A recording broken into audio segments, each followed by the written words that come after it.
우리 미래의 빛과 소금이 될 친구들아, 우리 함께 새로운 그림을 만나보자. 이렇게 작품을 감상하면서 미술과 친해질 수 있을 거야. 미술 작품에는 아름다움만 있는 것이 아니야. 작품 속의 숨은 이야기를 찾으면 상상력과 창의력이 커진단다. 함께 그림을 감상하며 명화 속의 세상으로 여행을 떠나보자꾸나. 얼굴이 온통 꽃으로 덮여 있어.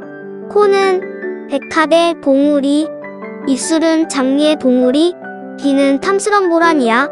자세히 보면 꽃인데 떨어져서 보면 소년의 얼굴이야. 그럼 이 그림은 꽃을 그린 정물화일까?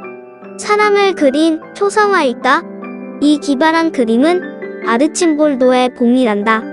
현대미술 작품처럼 보이지만 이 그림은 600여 년 전에 그려진 그림이야. 정말 대단하지 않니? 그리스의 철학자들이 모여서 자유롭게 토론하고 있어. 라파엘로는 자신이 좋아하는 과거의 천재들을 모아서 아테네 학당이라는 그림에 그렸어. 그리고 그리스 철학자들 얼굴은 자신이 좋아하는 화가 친구들의 얼굴로 그렸단다. 숨어있는 화가의 얼굴들을 한번 찾아볼까? 먼저 가운데 있는 플라톤은 레오나르도 다빈치의 얼굴이야. 그리고 제일 앞에 턱을 괴고 있는 얼굴은 미켈란젤로로 그렸단다. 오른쪽 검은 모자를 쓴 얼굴이 살짝 보이는데 이 사람은 바로 라파엘로 자신이야. 재밌지 않니?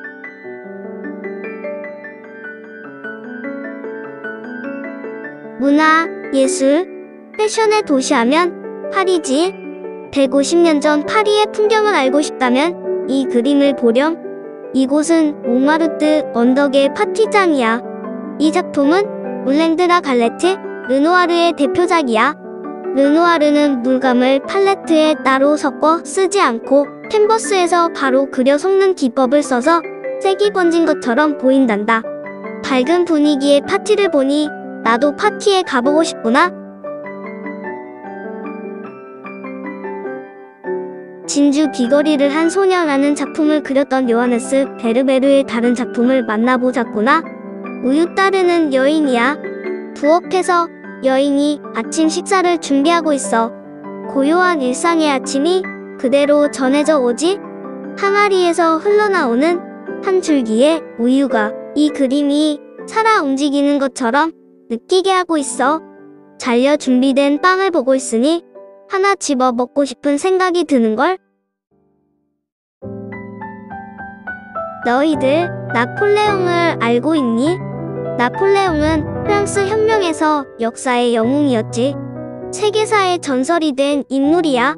그런데 나폴레옹은 스스로를 영웅으로 만들려는 노력을 했단다.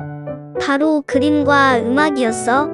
베토벤은 나폴레옹을 주인공으로 교향곡 3번 영웅을 썼고 다비드는 이 그림을 그려 나폴레옹에게 바쳤지. 그러고 보면 나폴레옹은 정말 예술을 아는 똑똑한 사람이었나봐. 한 화가가 태양이 떠오르기를 기다리며 창문 밖으로 바다를 보고 있어. 해가 떠오르는 순간을 그리고 있구나. 꼭 해가 안개에 스며드는 듯한 순간을 놓치지 않으려는 것 같아. 이 무심한 듯 빠르게 그린 그림은 세상을 놀라게 했어. 풍경은 그 순간의 인상이라는 거야. 이 작품은 세계 미술사에서 가장 큰 주목을 받은 그림이야. 모네의 이 그림으로 인상주의가 시작되었어. 어느 더운 날, 사람들이 물속에서 놀고 있어. 멀리 공장들이 연기를 내뿜고 있구나. 평범한 서민들이 생강에서 쉬고 있는 그림이야. 이 그림에는 특별한 특징이 있어. 선이 보이지 않는다는 거야.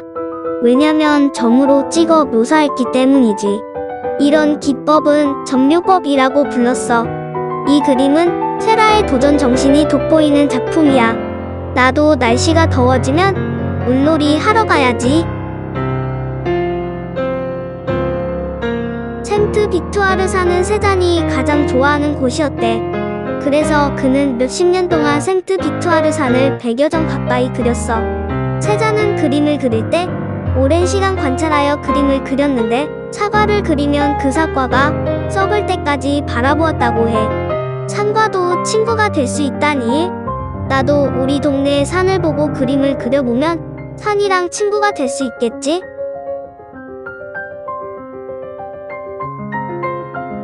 이 사람은 누굴까? 긴 얼굴과 목, 양옆으로 길게 찢어진 눈, 코도 너무 길어? 모딜리아니가 그린 자신의 부인이야. 모딜리아니는 아름답다고 생각하는 여성의 얼굴 모습에서 벗어나서 다르게 그리는 시도를 했어. 그런데 눈은 왜 초록색으로 그렸을까?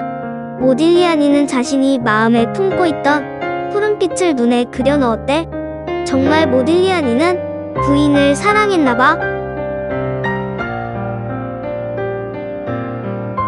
나이가리아 폭포는 미국과 캐나다 사이에 있는 세계 3대 폭포 중에 하나야.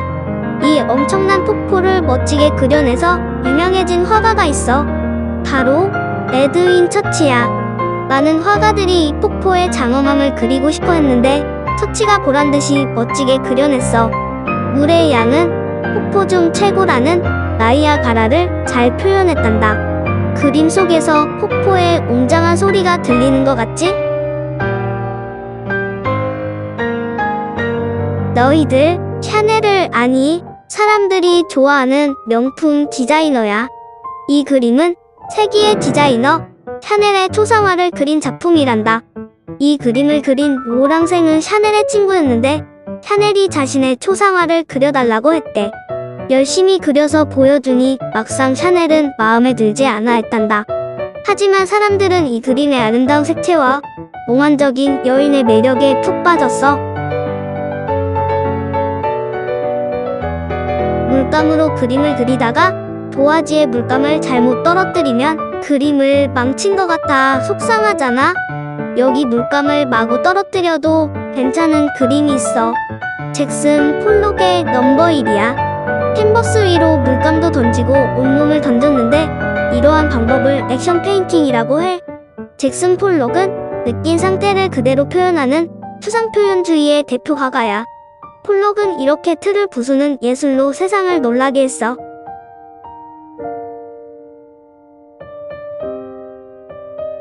이 그림은 미국의 화가 그랜트 우드의 아메리칸 고딕이야.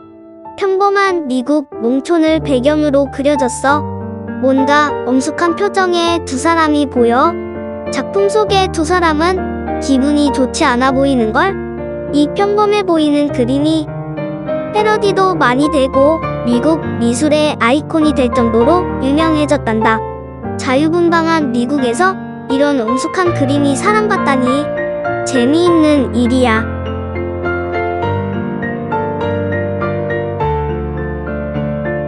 그림 속 포동포동한 소녀는 마르가리타 공주야. 이 공주는 원래는 정말 예쁜 공주란다. 보테로는 거장들의 작품을 자기만의 방식으로 뚱보아해서 그렸어. 이런 작품을 패러디 작품이라고 하는데 작을 익살스럽게 표현하는 기법이야. 이런 기법을 통해 사람들은 그림을 친근하게 느끼고 즐거워하기도 해. 우리도 명화를 나만의 기법으로 따라 그려보자꾸나.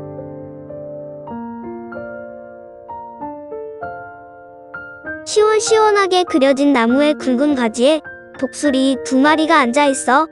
아래에 앉은 독수리는 날카로운 눈으로 멀리 바라보고 위쪽에 앉은 독수리는 머리를 아래쪽으로 굽어보고 있어. 호치도라는 그림이야. 이 그림을 그린 장승업은 머슴이었대. 그런데 어느 날 주인집에 있는 그림을 따라 그리다가 유명한 화가가 되었단다. 독수리의 매서운 눈빛이 멋지지 않니?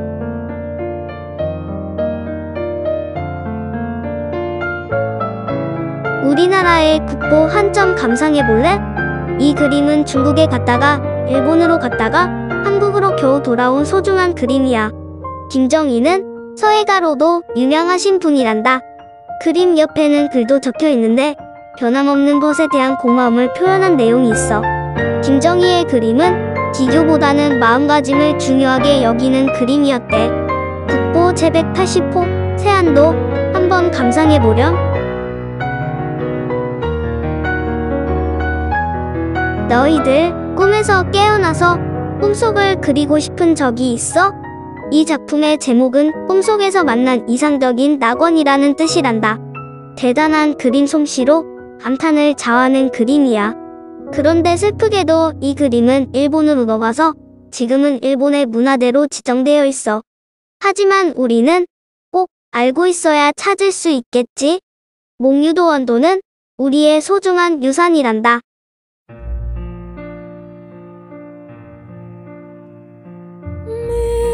Midnight, not a sound from the pavement. Has the moon lost memory? She is smiling alone. In the lamplight, the withered leaves collect at my feet, and the wind begins to moan. Memory, all alone in the moonlight, I can smile at the old days. I was beautiful then. I remember the time I knew what happiness was. Let the memory live again. Every street lamp seems to beat a fatalistic warning. Someone mutters and the street lamp gutters, and soon